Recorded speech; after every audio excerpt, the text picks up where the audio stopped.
Hi guys and welcome back to the Mighty Blues. My name is of course Cameron and welcome back today to another video. It is a late one, but I thought we would do another sort of transfer update slash transfer roundup video because there has been quite a significant amount of news since we last done one of these videos yesterday. I didn't think there'd be much news today. I thought if anything we might get a Yusuf Chermiti announcement. We might get a little bit of rumour here and there surrounding, I don't know, somebody like Harry Maguire or somebody else that we've been linked with over the last few days or so. But I didn't think we'd get pretty much an entire new story about an entire new player, and this player I am of course referring to is 21-year-old PSG striker Hugo Ekitike.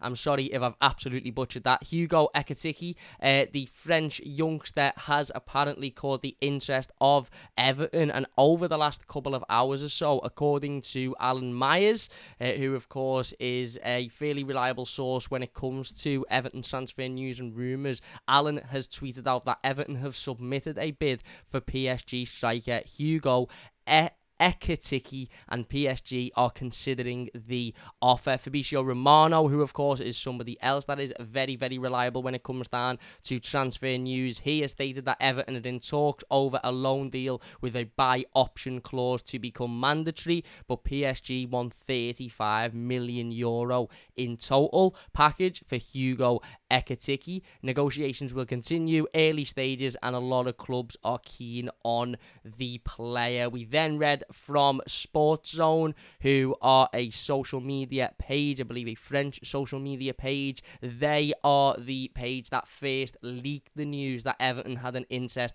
in Hugo Ekitike alongside Fabrizio Romano, who was also one of the first sources to be discussing this situation earlier on today. Sports Zone have said over the last 20 minutes or so that PSG have accepted Everton's bid for striker Hugo Ekitike, and the French youngster must now decide whether or not he wants to join the football club. And as I said, this is all sort of grown over the last 11 hours or so. Sports Zone, as I mentioned, were the first to report this earlier on this morning. They said Everton drew a first verbal offer for PSG striker Hugo Ekitike, €35 million with €5 million bonuses. We then heard from Fabrizio Romano that Everton have concrete interest in Hugo Ekitike.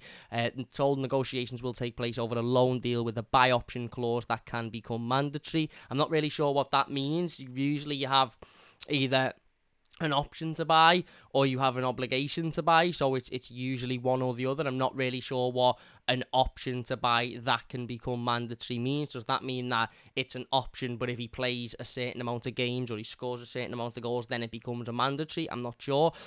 He also went on to say terms of the deal and numbers not discussed yet, still at early stages with both PSG and player side. Alan Myers then reported a couple of hours after that Everton have a strong interest in PSG striker Hugo Ekitike and are monitoring the 21-year-old situation at PSG. Everton have made no bid at this point, and that came after reports earlier on this afternoon that Everton had not pursued the player as of yet. But obviously, as we've just said, the latest over the last hour or so is that Everton are in talks over a deal, a potential loan deal with a buy option that could become mandatory.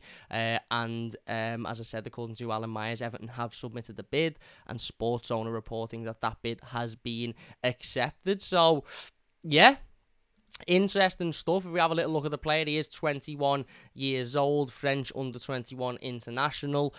He has played 25 games for PSG last season, or featured in 25 games, should we say. Scored 3 goals and got 4 assists, so 7 goal contributions altogether. I'm just going to take my glasses off because I can see that they are causing a little bit of an issue with the green screen, so I don't want that. As I said, 25 games last season, or 25 appearances. As we said with the the Patson Daka discussion yesterday, it's difficult really to look at appearances and to judge a player based off of that, because this could be 25 appearances, but 19 of them could be for 10 minutes off the bench, and it might only be 6 starts. So therefore it's looked at in a much different light. But he appeared 25 times with PSG last season. In the league, he scored 3 goals and got 4 assists, so 7 goal contributions.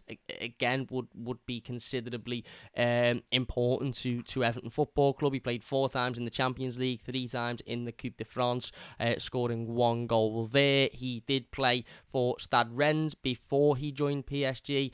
He played 24 games the season prior in Ligue 1 and scored 10 goals and got 4 assists, so 13 goals and 8 assists over the course of the last 49 league games. So again, not a particularly bad record for the youngster. 86 games in total, 24 goals and 11 assists. Played the majority of his career as a centre forward. Has played a few games out wide and scored a goal as a left winger, but obviously the majority of his goals have come as a centre forward. A lot of money is being reported, as I mentioned, 21 years of age, so obviously in a similar sort of vein to the Yusuf Chamiti stuff, somebody with a lot of potential, a player that very clearly is highly rated. I believe Newcastle United had a bid turned down for him last year. That was according to Keith Downey of Sky Sports. He said Everton have made a bid for Hugo Ekitike. According to my colleague Alan Myers, Newcastle tried and failed to sign the French striker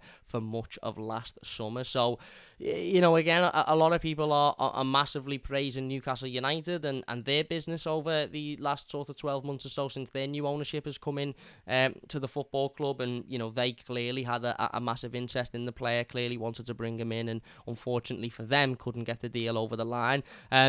Again, as I mentioned, similar to the Yusuf Chamiti stuff, I don't know an awful lot about him. Obviously, he's coming from a club that, a sort of have got a reputation of bringing in young players, giving them a little bit of game time, a little bit of experience, adding the sort of PSG tax, if you like, and then selling them on for a profit. The figures that are being discussed, of course, would be an awful lot of money. As I said, the £35 million total package that Fabrizio Romano states PSG are looking for is a lot of money for the player that ultimately is massively unproven and is all potential at this moment.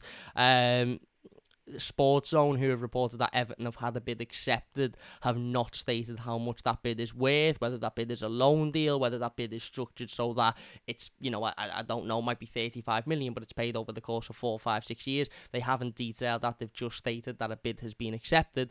And again, whether or not that is the case, I'm sure we'll wait and see over the next coming days or so. But it certainly has some legs, this one.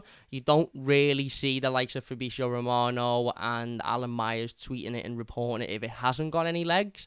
Again, like I said, similar to Yusuf Chamiti, somebody that has clearly got a lot of potential, somebody that is clearly very highly thought of, somebody that clearly has caught the eye of Everton's recruitment team, and the type of player that Everton should be pursuing, the type of player that football clubs like Brighton, football clubs like Brentford, football clubs that we've sort of looked at over the last few years and said, why can't Everton be more like that? Why can't we act more like that? Why can't we go out and get young players, or when they're slightly unproven, that have got the potential and that have got the talent? Now, obviously, bit of a different situation because Brighton tend to sign these players before they move to PSG, etc., or before they move to Sporting, even though I think Yusuf Chamiti come through at Sporting for £2 or £3 million, and then they sell them for 60, 70, 80 million quid. So a bit different, but again, still a young talent with a lot of potential and with a bright future ahead of him and the potential to be a really, really, really good goal scoring forward. It's a lot of money. Now, the only thing I could think of is the structure of this deal will be quite favourable to Everton, so it won't be £35 million up front, and it might never get to £35 million. That might be a package that includes various add-ons, like Everton winning the league or whatever it might be, and it might never get to that figure. But when you hear and when you read and when you see that figure, it is quite, it is quite sort of eye-opening, because it is a lot of money for somebody who is massively, massively unproven and has only played a total of 86 career games so far. And this seems to be a sort of a theme with Everton's recruitment over the last 12 months or so. Amadou Onana hadn't played an awful lot of first-team football. I think he'd only played 60-odd games at first-team football. We brought him in last summer. Obviously, Yusuf Chamiti hasn't played an awful lot of first-team football, and he looks like he could be coming through the door. We know that Hugo Ekitike hasn't played a lot of first-team football. He is being linked. Even somebody like Wilfried Gnonto hasn't played a massive amount of first-team football. He is being linked. So it seems like that sort of profile of player, of somebody that has got all of the physical attributes to be a top player, all the potential and all the promise, but hasn't quite yet hit that level, or hasn't quite yet sort of got to the ceiling that people think they have. It seems like that is the sort of the target for Everton this summer, or the type of player that Everton will be targeting this summer. And ultimately what you get with those types of players is players that have to be worked on, players that require a lot of patience from fans. If we sign Yusuf Chamiti, he ain't going to come in and score an hat-trick against Fulham. He ain't going to come in and get 15 Premier League goals. He might do, because he might be absolutely world class, but the likelihood is that won't happen. If we sign Hugo Ekitike, the likelihood is he won't come in and he won't instantly have an impact. We've got to be patient with these players. We've got to understand that we can't put all of our hopes on them. So there has to be an element of sort of understanding that they can't be held responsible for everything that happens, on the pitch, because of their age and their inexperience. And we have to work with them as well. These young lads effectively are sort of are at the start of their career, the very, very start of their career. They'll be rough around the edges. They'll need working on. They'll need various different things in training and various different methods to sort of package them into a player that can go and achieve their potential. They've got all of the promise and all of the potential, but they'll need to be worked on for them to reach that. It won't just be them come through the door and all of a sudden, wow, they're the best player in the world. It won't be like that. They'll need working on, and that ultimately is down to the coaching staff at the football club, the manager at the football club, being able to manage them properly. It all sort of feeds into any top player becoming a top player, is how you're managed as a younger player. And it seems like Everton are in the market for those sort of diamonds in the rough, if you like. And by that, what I mean is, I'm not saying that Everton are going to go out and sign, Ekitike or Chamiti, and they're going to come in and be unbelievable straight away. But what I mean is players with a lot of potential and players with a lot of promise, but will need working on. But if they, if they manage to work and they manage to do well, then they've got the potential to do really, really, really well. So, again, I'm not going to sit here and claim I know an awful lot about the lad. I'm not going to sit here and claim I've watched them play football multiple times, but it seems similar to Chamiti. It seems like the type of deal that Everton will be targeting this year. Young, talented players with a lot of potential, with a very high ceiling that Everton can get deals done for, come in, work on them, and mould them hopefully into goal-scoring forwards in the Premier League. And again, very, very, very highly thought of, this lad, by the way. Very, very highly thought of. If you speak to anybody that watches PSG, or anybody that is into football and data and young sort of prospects around the world, they talk very, very highly of this lad. So if Everton can get this deal done, then it will be a massive, massive move for the football club. I fear that we will get to a point in these negotiations where somebody else comes in for him as well, and then that's when I fear we'll have a similar situation to the El Bilal Toure stuff. But if Everton can get this one done and over the line and get him in the door, then he's certainly an extremely talented young lad that could be a real player for us in years to come. But we'll wait and see. At this stage, it seems like it's in its very, very, very early stages of talks, early stages of sort of deals being put together, and we know that Everton take 732 days to complete a transfer anyway, so I don't expect any quick movements on this anytime soon, but it's definitely interesting that his name is being brought up and that it seems like Everton are keen on bringing him into the football club. So let us know your thoughts on that.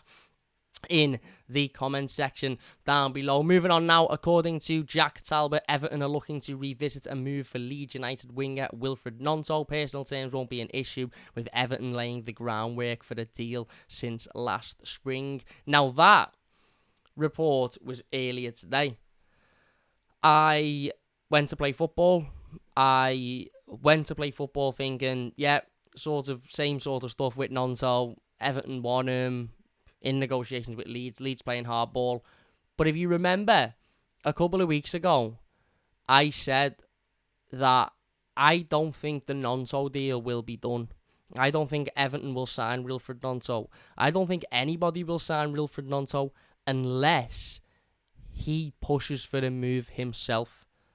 Leeds United very clearly want to keep the player. And I think probably financially we're in a position to keep the player, And at that time, 2 or 3 weeks ago, it seemed like Wilfried Gnonto was happy to stay at Leeds. It seemed like he didn't really have any burning desire to leave. It seemed like he was happy to be there and be part of that squad. And I said a couple of weeks ago, I'm getting bored of the Gnonto stuff now, because it's very clear that nothing is going to happen unless the player himself tries to force a move through. Well, an hour ago, the Mail reported that Leeds winger Willie Gnonto asks to be left out of squad for Carabao Cup tie as he seeks a move away from Ellen Road. They reported that Everton target Wilfried Gnonto asked to be left out of Leeds' Carabao Cup match tonight against Shrewsbury, as he wants Leeds to consider letting him go before the transfer window closes. That was coming from the Mail. Daniel Farke has been speaking about Wilfried Gnonto. He said, Willie was not available. In general, you know I'm always open. I can't give you the whole picture. I'm not in control of this. I prefer to give you what I can say. The fact is, he was not available. There will be time to make comments on this. So not anything of the sort of, well, he was injured, he had a knock, or we just didn't pick him, whatever it was. Very, very clear that Daniel Farke's comments there are in reference to a situation that is ongoing regarding Wilfried Gnonto, and a situation that looks like it is surrounding a potential move for him. Now, this is where it gets really, really interesting. What do Everton do from this point? Now, Everton very clearly have still got an interest in the player. Everton very clearly are still wanting to make this deal, to make this deal happen. There was reports yesterday that Everton are still in negotiations with Leeds and are in a really good position with Leeds in those negotiations to make this deal happen. Where do we go now? Do we step on the gas and think, right, okay, the player's made this move, the player's showed his cards, the player's made this decision, he wants to leave.